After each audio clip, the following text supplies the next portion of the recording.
കൊല്ലം ഈരൂരിൽ 2 ദിവസത്തോളം പഴക്കമുള്ള ഒരു മൃതദേഹം കണ്ടെത്തിയിരിക്കുകയാണ്. കൊല്ലം ജില്ലയിലെ ഏരൂർ ആലഞ്ചേരിയിലാണ് മധ്യവയസ്കനെ മരിച്ച നിലയിൽ കണ്ടെത്തിയത്. വീടിനുള്ളിലാണ് മധ്യവയസ്കന്റെ മൃതദേഹം കണ്ടെത്തിയത്.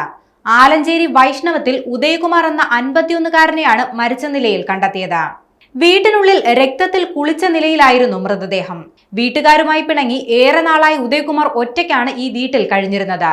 കഴിഞ്ഞ ദിവസങ്ങളിൽ ഉദയകുമാറിനെ ബന്ധപ്പെടാൻ ശ്രമിച്ചിരുന്നെങ്കിലും കിട്ടാത്തതിനെ തുടർന്നാണ് ഇന്ന് ബന്ധുക്കൾ വീട്ടിലെത്തി പരിശോധന നടത്തിയത്.